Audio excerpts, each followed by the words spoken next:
All right, welcome back to the Dirt Road. I'm here with Rick. That's Mike. What's up, babe? What's going on, brother? How are you, brother-in-law? We're here at our farm, hidden. You'll never find it.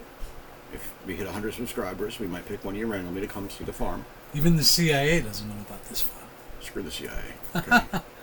They can go with Lindsey Graham, and we'll all just take a big boat and just go somewhere. Oh, Lindsey Graham, take a shot, guys. Remember the Lindsey Graham drinking game here on the Dirt Road? Every time Mike says Lindsey Graham, you got to take a drink. You're going to be an alcoholic by the time you watch 3 of our videos. This is episode 22, by the way. 22. You have almost a full day of being able to watch these beautiful faces talk about all kinds of stuff. Okay, that's a gift. Okay, Yes. You should be thankful and appreciate that. And get a nice bottle of Johnny Walker and take a shot every time Mike says Lindsey Graham. You'd be drunk by episode 2. Anyway, looking at the bottle. This is our part 2 of our headlines. In the last episode, Yep. I gave Mike my 5 headlines, got his raw reaction. He didn't know what I was going to say. Now Mike's going to give me 5 headlines from this week, get my raw reaction. But what we want is your reaction. We want to hear what you think. Comment down there. Get down there in that bar down there and type something in there. And if you make a good point that makes us think, or you prove one of us wrong on something, or give us a good argument, we will shout you out. Yep. We've done it before. We'll do it again. And make you a part of our team here on the Dirt Road. Because we want this to be one big, ranging conversation. Like the Dirt Road family. And if you notice, that barn's pretty big back there, so we got plenty of room. We got plenty of room. We can fit a lot of people. Plenty of room for a Dirt Road family. A lot of people. And we want this family to be big and honest and have these great conversations about everything and move things forward together. Yep. So comment down below and have some fun. That's it. Anyway, Mike, what you got for me this Jump on in week? the pool. This is, let's tell them the date. What's today's date again? August 21st. So these are the headlines over the last few days. Mike's going to give me 5 in this episode. I'll react, and you guys comment. Mike, what you got for me, brother? Number 1, and this is one I found very interesting.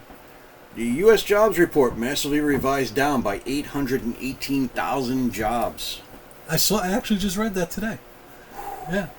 So apparently all this job creation that Joe Biden's been touting, I think they said it's cut by a third, right? Over a third, yeah. Just over a third, yeah. Over a third? Yep, so, and you have, for context, this is over the course of about a year, from March to March, and it gives you like a historical kind of footprint of where the jobs were during his administration. So I know the Labor Department does revise the numbers. That's normal. Often. That happens That every is president, normal. every administration, Republican, Democrat, doesn't matter. They And always kind of go back and revise. It's hard to go conspiracy on this because this is the Labor Department, and It's a big number, though. It is a big number, but whether or not it's an accident or on purpose, I would tend to think it would have been more on purpose if they revised it down on November 4th. No, that would make sense. Absolutely. Then I would say, all right, that was bullshit. Obviously, I don't know. I'm not going to go full conspiracy theory on this one. You want to say something? I want to put this one in that was purposely done now, simply because if you look at the media over the last few weeks since Kamala's taken over as the candidate, right, for president, Right. the media has been going buck wild on Joe Biden. So everything that was off limits before, Hunter's laptop, Yeah, but wouldn't this hurt corruption, Kamala everything. too, though? I would think it would hurt Kamala, but I think that maybe they were foaming at the mouth and they just couldn't wait to get at him. I don't know. So, if your question to me is, do I think this was a conspiracy or on purpose? I would tend to think no in this particular circumstance, only because I do think this would hurt. I don't know if it would really hurt her, but it could hurt Kamala Harris. Sure. I do agree with you that they've definitely gotten the green light to go after Joe. Yeah. That's for sure. The Labor Department does revise its stats, but like you said, this is a big number, and this was one of his big talking points that he created jobs. Right. Most of those jobs we know were rebound jobs from COVID. Yep. I don't know. I would tend to say no to the conspiracy part of it. I would tend to say, yeah, it's more the incompetence of our government, and that you just can't trust any number that they give you on anything. No, not at all. Not On at all. anything. It's like, you know what this is like when the Pentagon... Can I do your air quotes again? When the Pentagon found an accounting error of $8 billion to Ukraine, Just all of a sudden, when the $60 billion was held up in Congress... An accounting error. Oh my God, look, we forgot to carry the 2. Oopsie. That really came out to $8 billion. Where did $8 billion land? $2 billion landed on the Ukrainian oligarchs, and the rest is making its way back to politicians. Madonna me. I tell you, that's the thing I get out of this. Forget the conspiracy stuff. You just can't fucking trust our government. It's sad. Not I want at all. to. I love this country. Look at my shirt. But you can't trust a goddamn No. thing that comes out of their freaking mouths. Follow-up question for that, though. Sure. Do you think they were purposely fudging the numbers the entire time and then just revising later because they knew most people wouldn't pay attention to revised numbers? It's a possibility. I don't know. But they revised their own numbers, so I don't know. I mean, I don't know. I would tend to say no. I don't think it's conspiracy. I don't think it's malfeasance. I think it's incompetence. Incompetence, yeah. I think, maybe they, I just don't think they would have revised it down now. And I think they said that this was for the first quarter, so that's only January through March. Right. Americans have a very, very short attention span and memory. Sure. I think this will be forgotten in a couple of weeks. Well, I mean, it was like a blip on the radar. Nobody's even talking about it, right? You go to social media spaces where you see like X, for instance, or anywhere else, where you see these kind of like hot button issues being talked about constantly. This isn't out there. What I take out of this, like I said, I don't take conspiracy out of this. I take just, you can't trust a freaking thing that comes out of Washington. It's very telling about the state of the economy. Yeah. That's probably my biggest takeaway was the state of the economy. Like, it kind of reinforces that the economy really is in the toilet right now. It is, and that's where Biden and even Harris lately a little bit on this, not as much as Biden, are stupid politicians. When people tell you they're hurting, you can't tell them it's in their imagination. Yeah. That's the thing. They just watch it. How to alienate the voter in one step. Joe, Kamala, watch a videotape and pick one. Any one out of the 8 years Bill Clinton was president. Learn how to bullshit that you're compassionate. Don't tell people who tell you that the economy is bad and that they're hurting, that it's all in their head. And then, no, look at these numbers. Because you could always find numbers, Mike. Sure. And listen, they're manipulable. It always, and everywhere. the foundations of our economy, the infrastructure of our economy is fine. It's, it's not 1931. It's not even 2007. So they could always find the numbers to show that the infrastructure is there. We're not facing economic collapse like we were in 1930 and 31, or even close to it in 2007-08. But the economy is not good because any economist will tell you that a lot of what makes the economy go is people's feelings, right? If they feel good about the economy, consumer and sentiment, 100%. They'll It's spend. one of the biggest drivers. Right. So you can't just tell people that they're not feeling what they're feeling. And that's where I think Joe Biden is just completely stupid. And even Harris seems to be falling into this. And Harris has a way out of it, because she could put it on him and exactly. step back from it. She could. And she could say, listen, no, times are tough right now. Unemployment has gone up a little bit. It's still not bad, but it's gone up a little bit. But people's spending power, the inflation, and they try to bullshit you because, again, they're not wrong. Inflation is down enormously. From what it was 6 months ago. So if you go year over year, inflation right now is at about 3%, which is not horrible. But that's not the whole story. The whole story is your entire administration, Joe and Kamala. And over since they took over 3.5 years ago, the price of food's gone up, I think, somewhere around 21%. Energy's gone up somewhere around 37%. Automobiles have gone up 40-something percent. Yeah. Don't tell people that things are fine because they're not. If you're in like a normal cost of living state right now, and that's not places like here in New York where it's like a super high cost of living, or California, for instance, where it's much, much more dramatic, but the everyday average person would have to make $12,000, almost $12,000. Yes. Almost $12,000 or more a year just to be where they were when they took office. Yes, and even though wages have gone up, they haven't gone up commensurate with inflation, so we're still on the losing end. And there's still very big sectors, the tech sector and a few other sectors that are very much still hurting.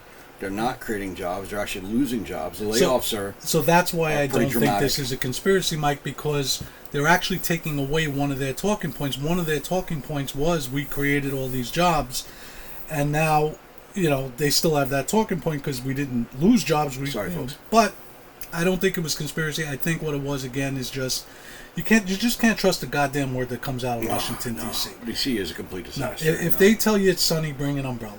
Yeah. That's it. What you got for me next, brother? Okay. And scroll down here. Just give me 1 second, guys. I might go down to the next one. All right. So, my next one is politics, because that's really what's on everybody's mind right now. Congressional Democrats skipping DNC as polls show their re-election bids tightening. So I don't understand why. So are they? Is it because I saw that too? Are they out on the campaign trail? Is it that they don't want to be associated with the Biden-Harris administration? That ticket. So there, I mean, there are some that are in tight races in red states, I guess, that maybe have to kind of separate themselves from the Democrats. But I don't know. I mean, were they big ones? Were they big names? Yeah. Like who? A lot of them. A lot of these, like... Did John Testis skip it? I think so. Oh, I'm not sure, actually. He might have been there, actually. No, I think he might have been there.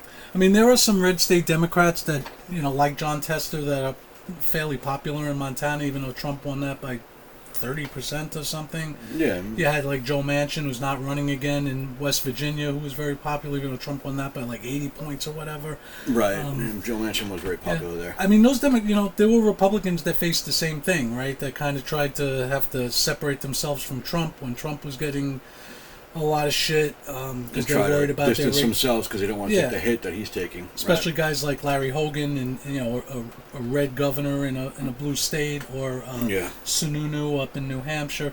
So I just think that's part of politics, I guess. They have to walk that fine line. But they're all full of shit, because even these quote-unquote moderate Democrats, they vote with the Democrats almost 100% of the time.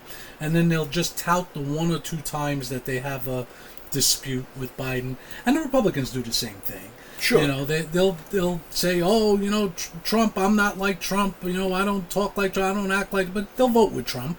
Yep. Almost 100% of the time. So I just think they're hypocritical, but they got to do what they got to do to win elections, so I don't blame them. Well, it's just there's strategy involved in that, right? Yeah. So, and I mean, look, and if you look at the Biden-Harris ticket, right, it's a disaster. I mean, it really is. Kamala has her honeymoon period right now, and she's definitely... You mean the Harris-Waltz ticket? Or were you talking about before he dropped Before, and well, I guess Harris-Waltz now, yeah, because it's the Harris-Waltz ticket now. But, I mean, everything that's associated with it, like, you really can't remove Biden from it completely, because she spent 3.5 years as his vice president in that seat, and she had, whether she took part in anything or not, she's still associated with it, so it's all kind of tied together. I think that removing Biden and putting Harris at the top of the ticket is just the Democrat strategy to kind of try and save the down ballot. I don't think they think she's going to win. I think they just want to try and save the down ballot races, Senate and congressional races. I mean, I do think she's run a very good campaign so far, but sitting vice presidents very rarely get elected. Yeah. I'll do this off the top of my head. I may be missing one or two here and there. I'm not talking about when the president gets killed or dies in office or something. I'm talking about when the president's term is over and they run again. So John Adams was Washington's vice president. He won, but that was before the 12th Amendment. Times were different. Jefferson was Adams's vice president. He won, but they were actually from different parties. Again, this is pre-12th Amendment, so it was different. So in post-12th Amendment times, Martin Van Buren won. He was Jackson's vice president. Jackson was extremely popular. After that, I mean, let me know in the comments if I'm missing something, but after that, I think the next one was George H.W. Bush. Yeah. In 88. That's 140 years later or whatever. Yeah. He was the vice president to an extremely popular president. Even Richard Nixon, who was Ike's vice president. Yeah. And Ike was, one of the most popular presidents of the 20th century. Even he couldn't win. Yeah. It was a very close race, and he probably really did win, but... there was the question of what happened in Hawaii. But he didn't win, and, again, it's about the campaign, right? So why did Richard Nixon lose? Here's the irony. John F. Kennedy, I think, and again, I'm sure you'll tell me in the comments if I'm wrong, but I think was only about 4 years younger than Nixon. Yeah. But he made this about youth, and passing the torch to a new generation. And Richard Nixon was of the same generation as him. So if you could run a good campaign... It's all about framing, right? We said in the last video, we said this before, Dan Bongino, hat tip, got to give him credit. But, sound bites and snapshots. Sure. And JFK, here's this vibrant young guy with this beautiful wife, Jackie O, whatever. And he's juxtaposed to this Nixon, who's this kind of careerist politician who kind of looks but who like was only 4 years younger. I mean, he was only 4 years. I think it was 4 years. If I'm wrong, but it's about the energy, right? So that energy makes a difference. It's perception. So perception. But I think my point is that it's very, very difficult, for some reason, for a sitting vice president to win an election on their own unless they are the vice president of a very, very popular president like Andrew Jackson, Ronald Reagan. Those are the only two times I could think of. Al Gore, Clinton was a popular president. Let's give him credit. He was pretty popular, yeah. But he went through that shit at the end of his term, the Monica Lewinsky stuff, and Gore kind of had to separate himself. Maybe if he didn't separate himself from Clinton so much, maybe he would have had he did get more of the popular vote, but he did lose the election. But it's difficult. We've only had the ones I named. Again, maybe there are others. Then when you have vice presidents that come around, a few years later, like Nixon did, he won. Mondale did, he lost. Yeah. It's very difficult for sitting vice presidents to win, even when they're following a popular president. Kamala Harris is following the most unpopular president we've had in generations. Yep. That's a fact. That's not my opinion. That's an absolute fact. That's the polling. That's the actual polling. Yeah, 20s and 30s. So I think, again, I do think she's running a good campaign. I think she's running a smart campaign. I think Trump's not at the moment. I think that might change. I've already expressed myself on that. I won't again. Kamala Harris might fall apart. I am worried that she's even in the polls. She shouldn't be. She's the vice president to a very, very unpopular president, and I think it's a testament to a good campaign that's being run for her, that she's even involved in this. The polling is to me, the polling is reminiscent of 2016 polling where Hillary was going to crush the whole thing. No, Mike, those polls were not that off. They had Hillary up by about 3-4 points, and she won the popular vote by about 3 points. Listen, we can't love polls when they're in our favor. Trump and all of us were touting the polls. I don't love them when they're in our favor. I don't love them at all. I think that their numbers they can be manipulated. I don't know about you, but 2 months ago, I was touting those polls because each individual poll, I think you're right, doesn't mean anything. It's just a snapshot, but you look for trends, right? So in trend lines. So in 2020, Trump was never ahead in any polls. Maybe there was an outlier here or there, but he was always down. And now in 2024, he was always up. That says something. That has to mean something. The energy is there, right? And you feel it. You see it. If you look anywhere, any social media platform, I don't care what it is, I don't care where you look, anywhere, and you can see that there's definitely a momentum that was not there in 2020. Correct. And I think that momentum has changed now because, again, I do agree with you on individual polls, but since Kamala Harris has gotten in the race, there's been between 6 and 8 point swings in a lot of these polls where Biden was down by 6 and now she's up by 2 in the swing states I'm talking about. Even in the national polls, Biden was down by 2 or 3, now she's up by 1. So these are swings and they're trends and they're consistent, and I do think they mean something. It doesn't mean, we call an election because the polls say something. Obviously, we still have to go out and vote, but I do think they're important. But as far as what you were asking me before about the Democrats skipping, some of the Democrats, I do think that some Democrats have to separate themselves. If they're going to get elected, they do represent conservative constituencies, and they have to represent them properly.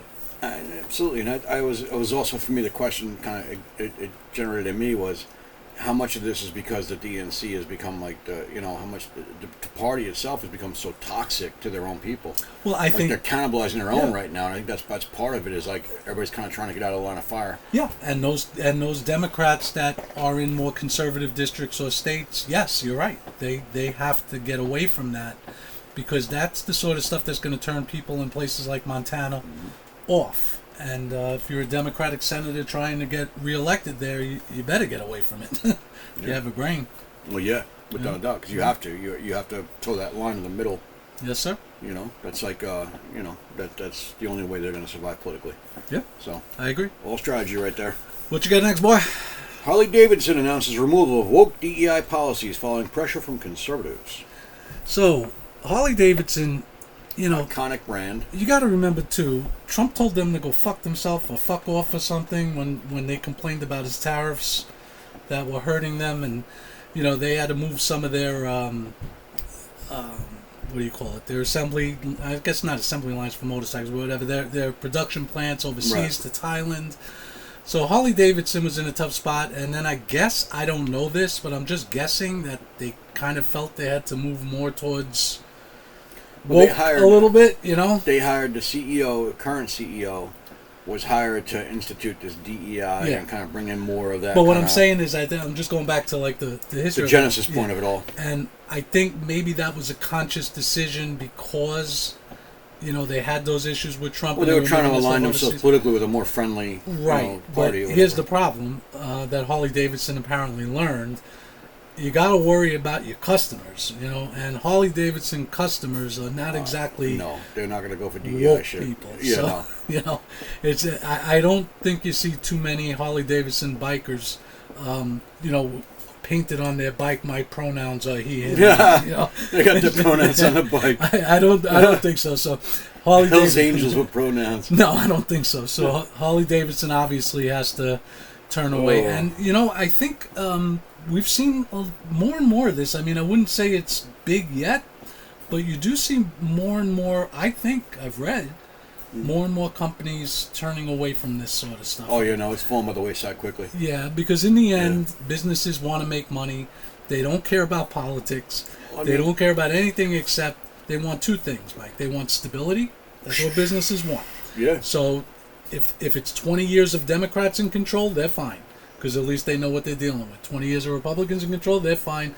They know what they're dealing with. But the number one thing is they got to make money. That's what businesses are in business for. The bottom line, yeah. And again, Harley Davidson bikers don't put their pronouns on their helmets. So I think Harley Davidson learned a lesson the hard way. Bud Light, Harley Davidson. What is it, go woke, go broke, right? Yeah. I just hope that these tariffs don't put that great American company out of business, buddy. I don't think it'll put it out of business. I think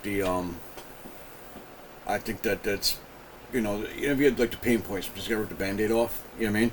So the tariffs, I wasn't necessarily for the tariffs. I didn't necessarily think they were the best idea, but I didn't hate them on a level that a lot of people did. Me neither. You know, so I was kind of like, not ambivalent to it, but I was like, you probably could have done this differently, but I get it, you know? Shit, that was the word I was looking for before. When I said antipathy, I meant ambivalence. Ambivalence, yeah. You got such a better vocabulary than me. You're like Eminem. You know all these words. It's only because I'm retarded. No. Oh, okay. Yes, I said that. Oh, God. What you got next for me? Well, but guys, what do you think of that Harley Davidson thing? And what do you think of this whole, you know, change kind of from woke that we're seeing in some corporations now? Because a lot of them went that way. I think Target kind of learned a lesson the hard way, right? Mm-hmm. And now Harley Davidson, and I don't know. Maybe we're seeing a change. Maybe it's a good thing. I hope. What you got next for me, bro? Okay. I got one more article, and then I got a question for you that's more cultural. Sure. Okay. Are these two separate things? Yeah. All right. So headline number 4. Headline number 4, and this one is one I like a lot. American pharmaceutical companies ran drug trials with Chinese military for over 10 years, House Committee reveals. Say that again? American pharmaceutical companies right. ran drug trials with the Chinese military for over 10 years. All right. So I didn't read that article, so I don't really. Can you give me any more information about what you're talking about there? Basically, pharmaceutical companies were working alongside the Chinese military to develop and test drugs. All right. So it immediately makes me think of Wuhan. Exactly. There's a reason why. All right, let's talk. We were just talking about Harley Davidson putting some of their production overseas in Thailand, right? Sure. So a lot of American companies put their business overseas. Why? To avoid American rules. Well, NAFTA did that. Really started that process. But it's also to avoid, you know, they or make regulation, more money. American Right, regulations. Yeah, it's very. So my American question labor's throughout COVID was, why are we funding research in China for coronaviruses, right? And for because that kind of research is illegal here. You're not allowed to do that. That's exactly right. So, what they call it, gain of function. That's the gain best of function. Yes, it's you teach a virus to do something it doesn't normally do. So American, the NIH is that's what Fauci. National Institutes of Health. Yep. Right. So they're putting all this money into a Chinese laboratory. These are things we're perfectly capable of doing here in America, but they're not doing it here in America because, from what I understand, Obama banned research on gain of function here. There was already prohibitions in place, and he formalized it. We know it's dangerous, and we have rules against it, so they go somewhere else, right? So I don't know if you're trying to imply that our pharmaceutical companies are in cahoots with the Chinese military. I mean, is that kind of where you were going with it? That's kind of the intimation of the article. Like, that's kind of what it's saying is. So it spells out, like, this is the congressional committee that's looking at all this coronavirus stuff at the Wuhan lab and all this other kind of Chinese influence stuff. Like, it touches on a lot of different aspects of things. Right. So it's not just about the pharma side of it. But to me, what it speaks to is just how corrupted that system is. Yes. Okay. Then on that, yes, I totally agree with you. That's kind of where I kind of was coming to it from. And that I agree with you. Yeah, and that's why I linked it to the Wuhan thing, because why are they doing this with the Chinese military instead of ours? Well, there's got to be some kind of a reason, right? Look, liberals, again, very hypocritical. They always have big pharma, big pharma, big pharma. But when they had their opportunity to do something about it, they didn't.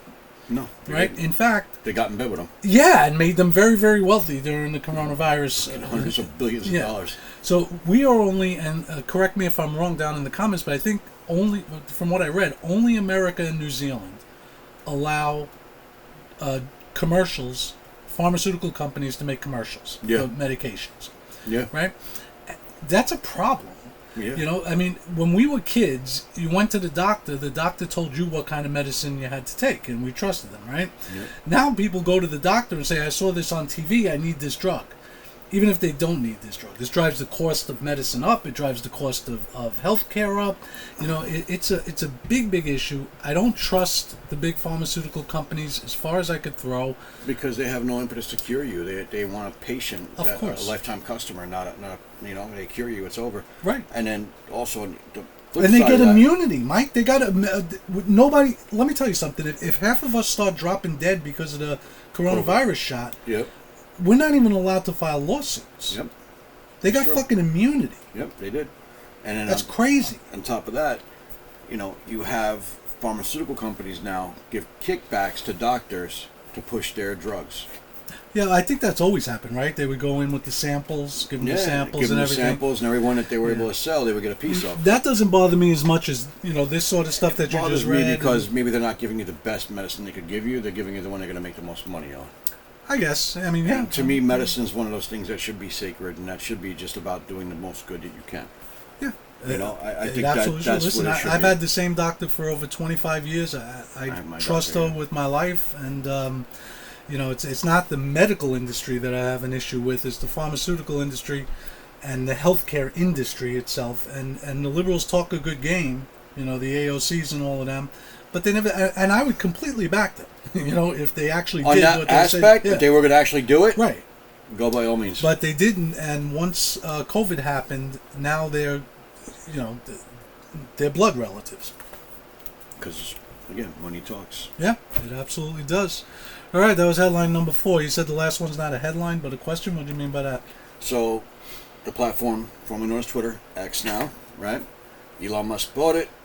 Yeah. Now, prior to Elon Musk buying Twitter, right? Jack Dorsey had banned gun emojis on Twitter. Because, you know, guns kill, right?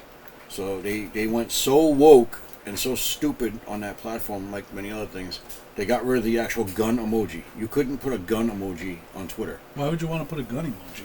Let's say you were just making a point about something, or you're just being ridiculous. What does it matter? Like, you were not allowed to do it. Like, you know, so it's a free speech thing, right? It really boils down to. Now, Elon Musk he's a smart guy, but he calls it the woke mind virus, right? That's actually what he calls it. He calls it the woke mind virus, which I can't disagree with the guy. But he says that the genesis point of the woke mind virus, where it first really showed its ugly head, was the banning of these gun emojis.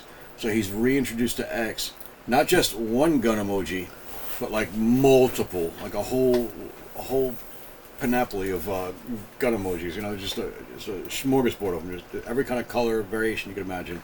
There's a ton of them, and I think it's hysterical, and I think it's awesome, and it's epic.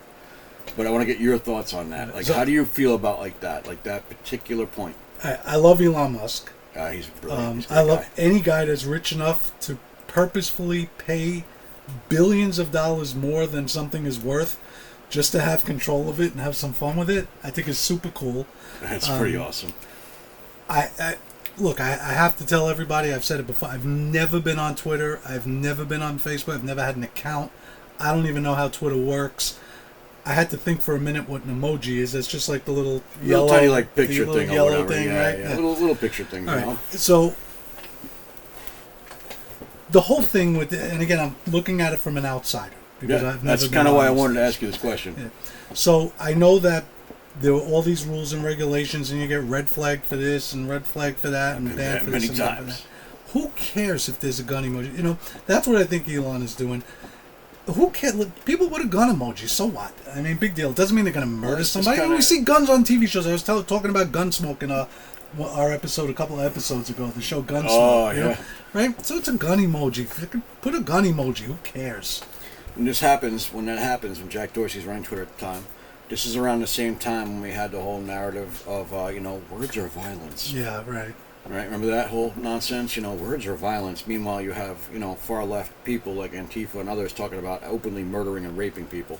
Words and that violence. was okay. Kiss my ass. Is that violence? You saying that was a racist policy, that they were the ones for racist policy. That was violence, though. Okay. Conservatives got to stop clutching pearls, grow a set, and speak the hell up. I agree, but Elon Musk, I love him. I love him. He's an innovative guy. I mean, this is he's like a real life Tony Stark. Let me ask you something. Without the weapons industry. Was Elon Musk a self-made man? Like, did he grow up as just a regular middle-class guy and get rich, or did he? Yeah. He did.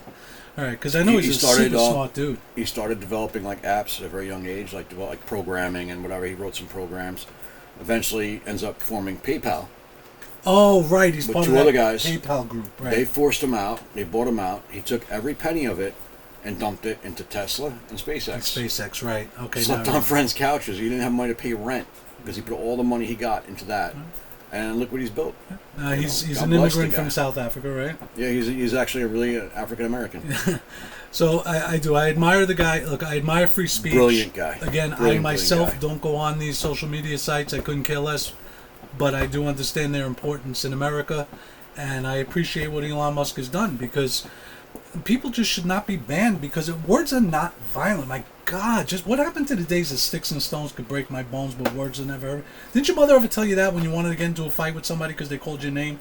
She would say, sticks and stones can break your bones, but words can never harm you, What happened was we have social media now where people say whatever the hell they want and not get punched in the face. So here's my challenge for Elon, okay? Elon, if you're listening, you have to do this for me. Okay? Elon's listening. He watches us. The world needs this. You need to develop some kind of technology where you can punch the other idiot on the other side of that device that's being a ridiculous... Virtually, we're not talking violence here now. Virtually. No, I actually want like a fist to come out of the phone and like punch them in the face. Because that one time they get punched in the face, people are going to wake up from their bullshit and start realizing the world is not exactly what they want it to be, because they call them butt-hurt keyboard warriors, right? Keyboard warriors. It was like what we used to guys. call beer courage. Remember, you get drunk and you start a fight with the big guy, even though you can't take him because you think you can. Now this is the modern day version of that, right? People think they're tough. Listen, I don't know. Like I said, I have no interest. It wakes you up to reality a bit, I have no interest in social media, but I do have an interest in free speech. But I also do understand that free speech, so we don't need to be lectured by people out there. Free speech means that the government can't do this to us. People's private platform. If Elon Musk wanted to ban you, he could. It's his Twitter, it's his X, whatever he wants to call it. It's a private platform. Yeah, he can make whatever rules he wants. My problem is that there's plenty of evidence now. We know this, that the government has been pressuring and telling Facebook, these social Target, media sites exactly. Every social media. Yeah. And that's the problem. So Elon, good for the gun emoji. Love it. Yep. Still not going to go on X, though. Don't even know how. I'll drag on. No, you won't. Anyway, that wraps up for our headlines for this week. And, Mike, that was episode 22. Congratulations. Happy 22nd anniversary. 22. Remember, you've got almost a full day of watching us, all right? Yeah, pretty much. That would be 24 hours. So comment down there. What do you think? You in favor of gun emojis? Like, share, comment, give us your thoughts, get involved in the conversation. Let's make this thing bigger. Let's get more people involved in the conversation. Let's actually start having these conversations so we can bring back civil discourse and actual, real, honest, intelligent conversation again. I hope so. Tell them to subscribe. Tell them to subscribe. Let's get in it. Tell them to subscribe. Subscribe. And comment. Like. Yes. And what's the other thing? The share. thumbs up thing? Share. Oh, share, right. Share the videos. Listen, share them out with your friends, share them out with your family. We want to have these conversations. We do. But we can't do that unless it's getting out to people. And that means that you guys got to help us out by getting it out to people. Because when we share it out, people who know us don't like us, so they won't talk to us. So we need your help. All right? So go ahead and do that for us and help us out. Thanks for watching, guys. Good day.